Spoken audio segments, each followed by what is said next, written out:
All right, boss. All right. Thank you. Wait, you need chapstick. Yesterday, my lips got crazy. Oh yeah, that's true. Is the camera on the back? Oh, I'll turn it on. Okay. Yeah, she'll turn it on. Wait, what are we talking about today? Let's talk about the company. How we started and... Babe, didn't you have like a synopsis? Oh, let me use the reference that you gave me with the oh no. Is my phone around? It's right here, babe. It's on my back. Oh my God. Oh God. I don't know if I turned it on. Go down. Okay. It's good? Okay. Can you open the door?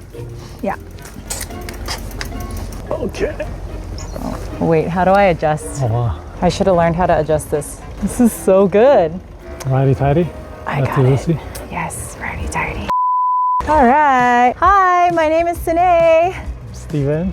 And we're married, and we've been together for over 16 years, married 12 years, and we have 3 kids, and we run a business together. What kind of business do we run? We have a clothing brand, 2 brands, a clothing company where we design, manufacture, sell, ship to small boutiques and specialty stores across the United States and with our partners in Canada. We're basically in the business of, it's a wholesale business, a small business, a B2B business, a business to business, where we support other businesses. And so we design new collections for monthly deliveries that supports these retail stores across the United States. How did we come up with the name? Sadie and Sage was named by me. Sage is our daughter's name, and I was pregnant with her when we launched the brand. She was born shortly after. Sadie, who everyone assumes is my daughter's name, is actually our dog's name, who was named after, she was named after the dance that you and I met at, Sadie Hawkins dance in Texas. Growing up, we were 14, and this was a dance where we met as blind dates. So the name Sadie is really special to us. Thereafter, we got our dog, and you named her Sadie, and then we started a company, and we named it Sadie and Sage. So that's how we named it. Awesome. How long has the company been around? Our company? Yeah. Ooh, our company has been around for almost 10 years. It's crazy. And I don't know, I think we'll hit 10 in November. We've been now in the fashion industry longer than we did our other work before. So it's weird. Feels weird. What kind of work did you do before? I was in valuation. Actually, right before, I ran a after-school learning center for junior high and high school kids. It's basically helping them navigate the education system and rebuild relationships between parents and kids.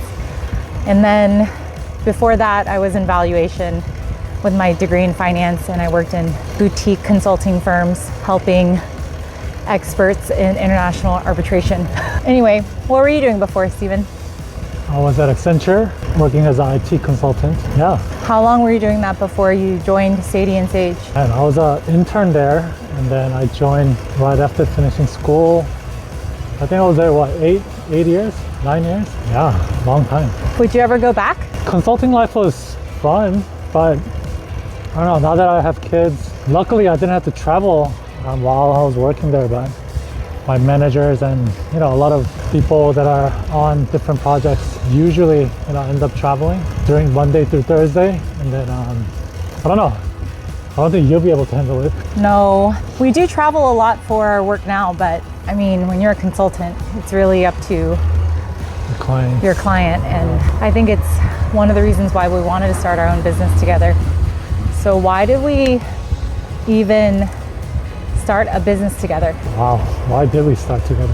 I mean, I had a belief that you and I had very complementary skills. Both of our parents are entrepreneurs, so small business owners, and I don't know, yeah, I thought we could do something together and be great at it. But I was so happy the first time you told me that you wanted to work with me. I was like, what? Literally, I can still remember that feeling of just, man, he likes me enough to work with me. I was so happy. I mean, being the girlfriend, or no, by then a wife, but being that person, that the partner that like wanted you to be there with me for everything, including like grocery shopping, cleaning the house, like doing all of life together. And then when you said that you wanted to work with me, I died of happiness. I'm still like, yeah, I love it. Still doing it. Still doing it. I mean, I always tell people marriage is like having a sleepover with your best friend every day, but what would you say then, what is working together like? I mean, we spent what, probably 22 hours together Yeah. on average? Yeah. Well, 22 hours in the same building or the same vicinity. Vicinity, yeah. Minimum. Yeah, the joke used to be like we spend like 8 hours 2 feet away from each other. But our office has grown. We have a little bit more space. Yeah, this tandem bike riding was a good training. Oh yeah. Ooh, are those grapefruits? Okay, so why did we choose to work in the fashion industry, Steven? Oh man, I don't know, fashion industry chose us, I don't know. Well, your aunt and uncle was in this business. That's right. And yeah, they taught us and they provided us an ability to just start this thing. But yeah, we were looking at different franchises and seeing what was available. I guess we can start from how we even started thinking about it. Do you want to tell the story? So I had that after school learning center and it was coming to an end. It was time to sign a big girl lease after about 2.5 years. And I thought about it and was like, I don't think this is for me because you really have to work nights and weekends. And it didn't really go with the lifestyle I wanted with wanting to grow a family. And on top of that, we had just gone through 2 pretty tough traumatic experiences, losing both like my cousin so abruptly. My cousin Mason, he married us. He was such a big part of our lives and he died suddenly. And then we also got pregnant with our first child and unfortunately he was very sick, so he didn't make it. And I think that there was a lot we were processing in that season. So there was also that lease that needed to be signed and it was so easy for me to say no. And so yeah, I mean, I was really grateful because a few years before that when I launched it, you were so supportive of me leaving corporate. And mathematically, like, day one I was profitable as a business. It was pretty lucrative. And then thankfully with the network that we had and friends and family who signed up, it was actually good money. I worked part-time nights and weekends, but I made just as much as I was as a consultant. So there wasn't a lot of skin in the game. So then having to commit to a long-term lease and investing a lot more was just a moment that I could see, like, is this where my heart is? And it really wasn't. And as you called out, I remember you mentioned how I'm the type of person that really absorbs people, like, especially because we were working so intimately with families and the relations between parent and child. And just to be privileged and a part of these really sensitive conversations of hard, pretty tough relationships, relational issues, is something I couldn't easily separate. So you had mentioned that and it was a realization. You helped me realize that I carry a lot home in terms of other people sharing. So I don't think I was meant to be a therapist by any sort, but it felt like the job was mostly that. Rather than consulting, rather than teaching, it was much more helping bridge relationships that had just weathered along the way, and realizing that it's a very wonderful calling for those that can show up and support those families, but I knew it wasn't right for me. So then I think New Year's Eve was coming up as well, and we did our ritual of staying up late into the night and talking about our New Year's resolutions and what the future would hold. And that was a pretty pivotal conversation. I think that's when we turned it around and made it less about me. And I asked you, or I had this, I think I said, Steven, you're the one that dreams big. I dream small in terms of I go for low-hanging fruit, and you're the dreamer if we look back at how you've made big leaps of faith in yourself. And so I said, I want to hear what you're wanting to do. I want to know what you want to do. What do you think? What do you envision? We were 29 that year. Again, we were going through a lot. And so it was like it was a moment for you to actually answer that question. It's like, what kind of legacy do you want to build? What do you want to do? And so I asked you, 10 years from now, would you be happy if you were still consulting or, working in this line of work? Do you remember what you said, or do you remember that conversation? Yeah. Oh, clearly. Yeah, the answer was no. Based on all the travel requirements and all that, project to project, and the lifestyle just didn't seem like it was for us, because we knew we wanted to have at least 2 kids.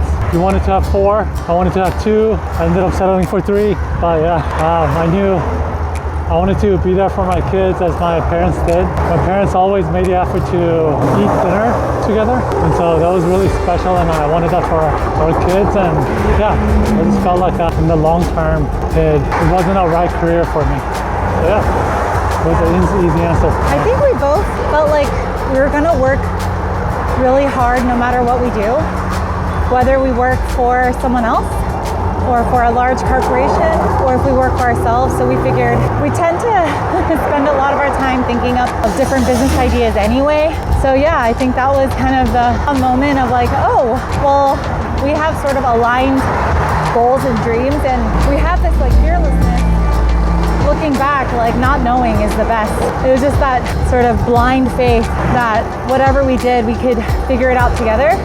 And I think, yeah, having ridden the tandem bike together for 7 years contributed to that type of belief and that commitment, and also just knowing like, hey, if it doesn't work out, we can always work and like get a job. I think that like there was like no fear of forever. There was no burden of like if this doesn't work out, it's over for us.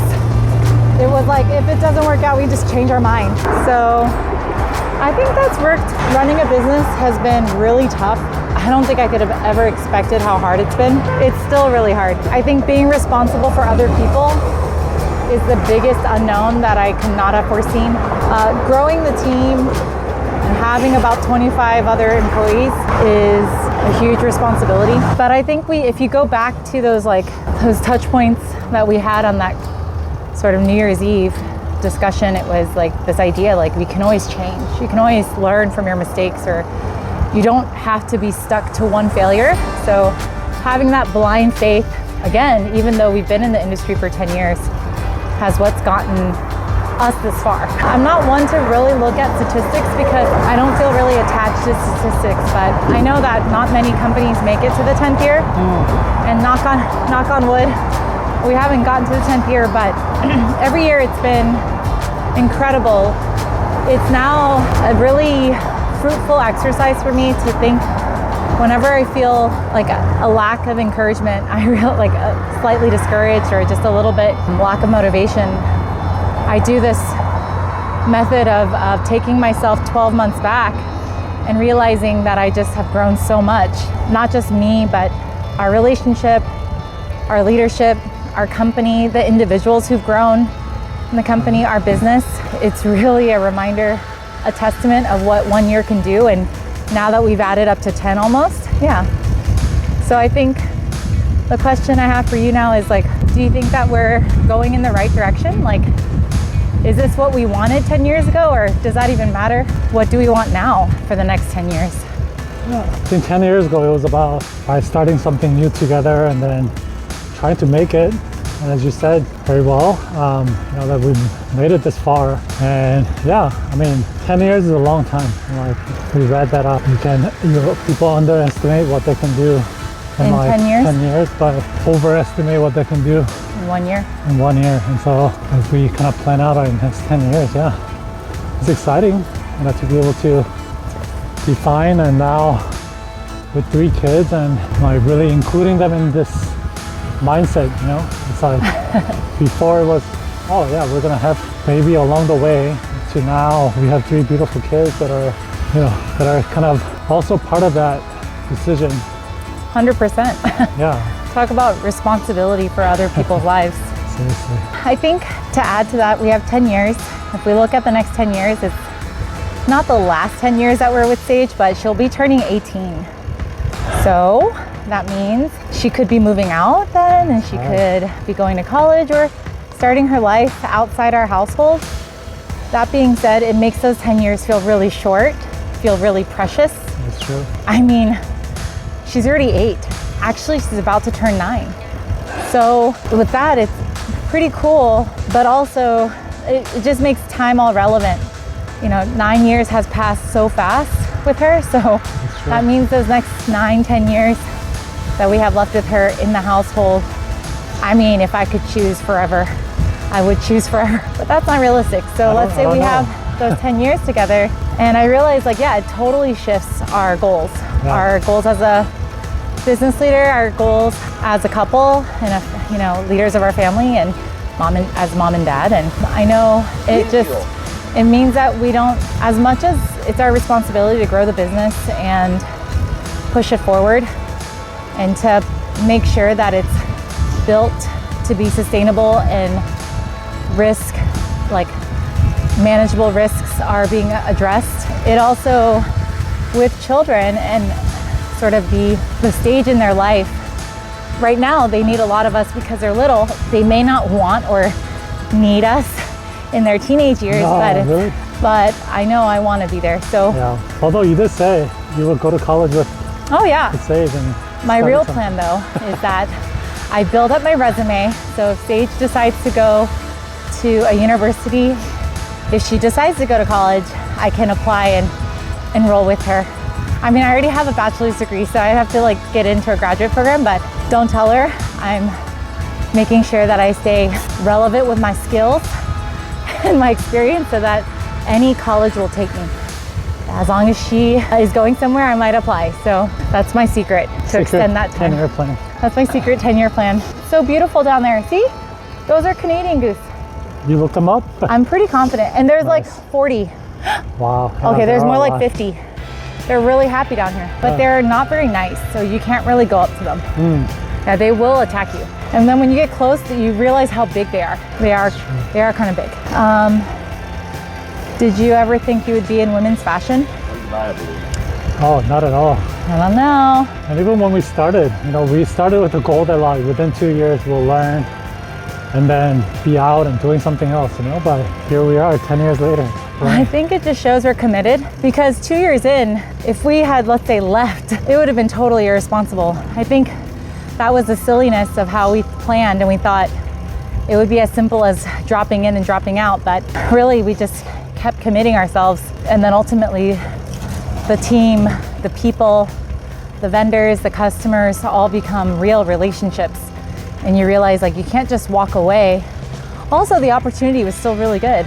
So here we are, we keep saying yes to Sadie and Sage, and there's several instances where we had to ask ourselves, is this still a yes? And you know, especially in the pandemic when things are pretty bleak, but now that was a definite yes, and here we are. And we still see such great opportunities to grow and to support the community, our team, and our customers, and our family through this business. So we appreciate it. That's right. Well, thanks for the ride. Yeah. Here, let me pop you off. Beautiful day. You made it. Thanks for riding with us. Talk to you later. Bye. Oops, too long. Bye.